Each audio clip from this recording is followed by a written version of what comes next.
Good day, everyone. Hey, Jeff here. So, I just want to do another contest entry here. Over at the Vinyl Guru's channel, she's doing a quick little contest there, and really the rules are simple. You just have to show 5 albums that you would basically highly recommend that anybody listen to. So, it's kind of like, I guess you could sort of kind of say it's kind of like your 5 favorite albums, but I'm not really treating it as that so much. I really, because obviously I'm known as more of a metalhead. I show a lot of metal, and obviously I'm not going to come here and start showing you my 5 favorite metal albums that you should listen to, understanding that, you know, not everybody is into metal. So I do have a wider range of likes than that, and so I wanted to look for albums that I think would be palatable to almost anybody. Now obviously they're going to be rock albums, so if you're totally against rock, if you're totally into jazz, if you're into blues, if you're into big band, if you're into classical, if you're into just anything that is as far from rock and roll as you can expect, then obviously my choices are going to be outside of that realm. But when it comes to people who like rock and pop and even some metal, you know, I think that these albums are truly worth a good listen to. They offer something. And that's what they offer a lot to me, and that's why I'm suggesting them. So let's get on with it. 5 albums that I would highly suggest. I've mentioned these guys before, and I'm looking through my list. I had to bring them up again. We got Flying Colors. Again, this is the kind of a super group. You got Steve Morse from Dixie Dregs and Deep Purple and all that. You got Neil Morris, one of my favorites. You got Mike Portnoy from all kinds of prog bands. You've just got 5 guys with a lot of talent doing basically a pop rock album, a commercial radio friendly rock album, just layers and layers of vocal harmonies, amazing melodies, instrumentation is great. It's just upbeat and fun. At times it's really their attempt at more of a commercial appealing album. And the band has 3 albums out.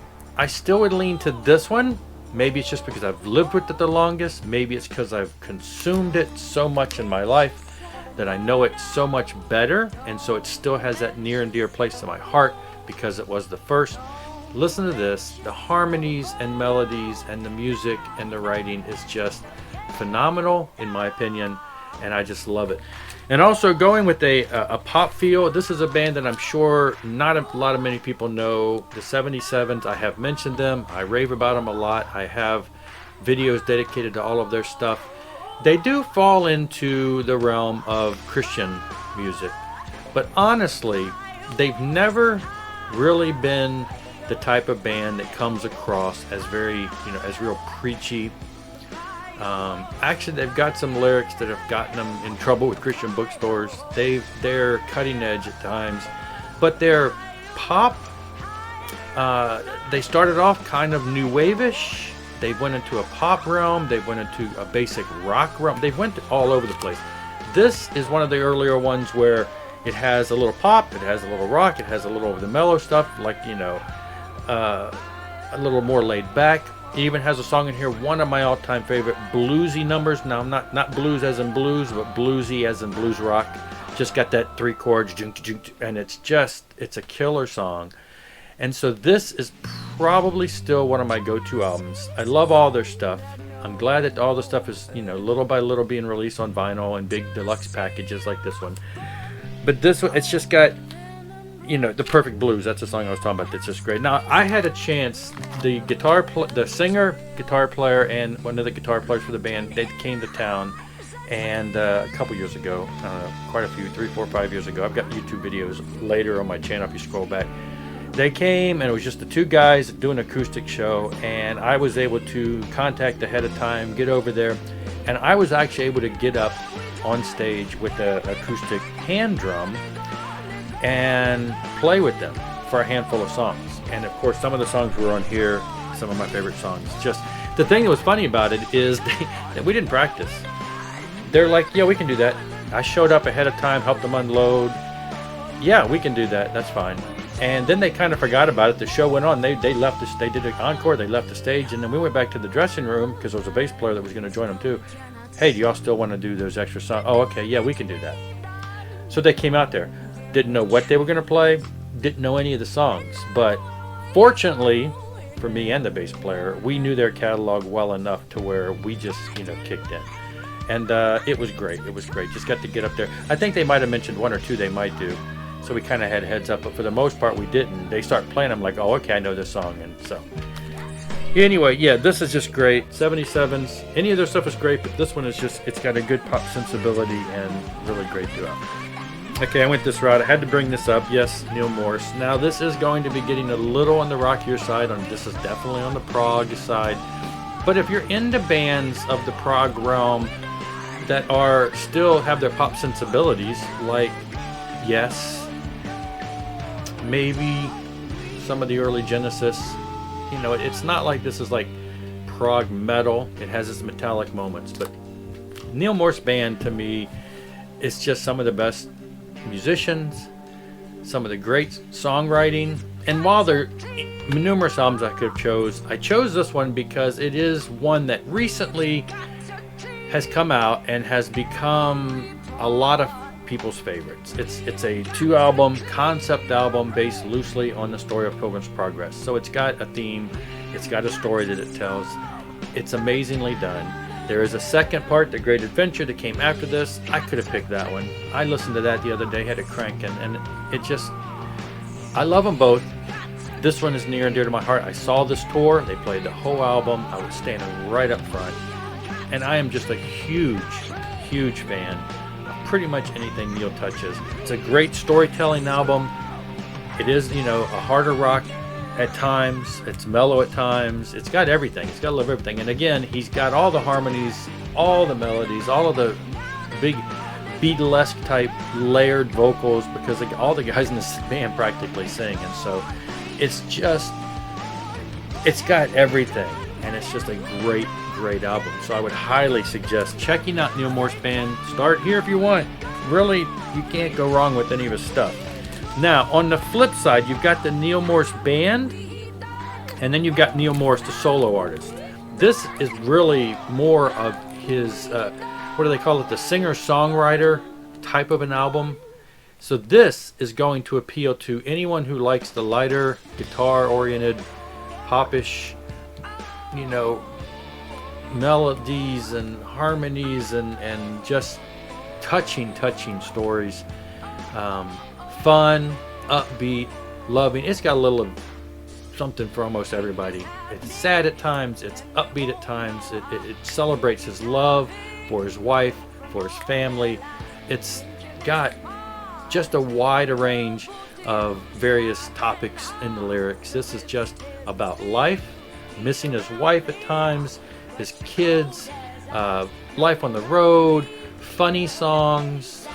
You have to check it out. So it is different. It's not the same as the previous Neil Morse Band. It's nowhere the same as the Flying Colors that he's involved in. It's just really, I hate to say it, just great stuff. But it's great stuff.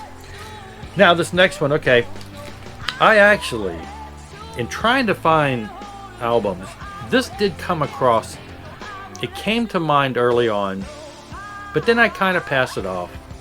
Then I saw Chris Prophy, Musically Obsessed.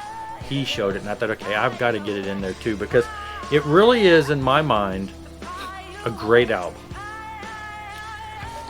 Okay, I'll stop there. This is Peter Criss's solo album. Now, back when the 4 solo albums came out in 1978, and I bought them all, I have to say, I listened to this one probably the most for the longest time. Ace Frehley was up there too, and to this day, I would say Ace Frehley, the songs are obviously, on the rock side, the songs are probably my favorite, but it's really, I've said this online a lot of times, talking to people about it. People usually don't like this. It didn't sell well. People dismiss it. They tend to hate it. I think it's a great album for what it is. The thing that I think makes this album suffer the most is the fact that it's got Kiss on it. People listen to Kiss, and they listen to this, and it's so far from anything Kiss has done. If this were to come out with a different cover, with all disconnects from Peter Criss from Kiss, it would be a different album. He's done solo albums after this, which I think are just great. Now, I'd have to say, his most recent one that he did, I had a hard time even listening to that. But the ones that came out in the 80s after this one were top-notch rock and roll. Now, anyone who knows the real history behind Kiss, Peter Criss came from more of a jazz type background, from more of a rhythm and blues type background. The kind of bands he played in before Kiss were not hard rock, were not heavy metal. He was always the one that had that different flair, and that his drumming style was different like that. Well, this is an album that represents his love of music. It is all out like rhythm and blues and just pop love type ballads. He does a cover of Tossin' and Turnin', which is great. Back in the day, I don't think I realized that that was a cover when I was a kid. But most of the songs he's written, some of the songs are written by other people, but Kiss the Go-Go, Hooked on Rock and Roll, I Can't Stop the Rain. It's just, it starts off with I'm Gonna Love You, and that's still, I hear that from when I was a younger child back in the days. That album, that song just resonates. It's just great stuff. That's the kind of Sugar Papa likes. It's got horns, it's got piano,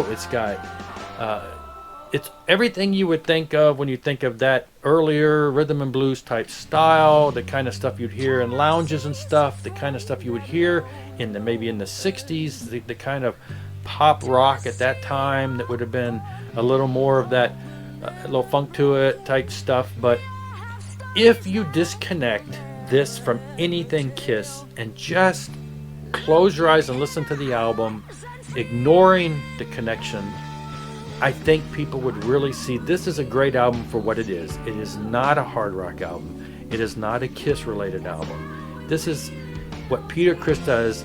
It's got his raspy vocal style that fits this great, as Chris said, kind of a Rod Stewart type feel. I still rank this as one of my top two. I would almost at times, depends on the mood I'm in, rank it as probably my favorite Kiss solo album. But, then I want to hear Ace Frehley. So, the Ace Frehley solo album has a lot of songs that are just embedded in my soul with the musical and the rock. This one is embedded in my soul with the lyrics. It's just a phenomenal, in my opinion, a phenomenal album for what it is and for the style it is. And I love it. It was the first solo album I bought on vinyl, mainly because of the price. I wasn't impressed that I ended up getting the picture disc. But anyway, it's a great album. You need to check it out. So that's it. That's top 5 that I've got. Check them out. And check out the Vinyl Gurus channel. And we'll see you later.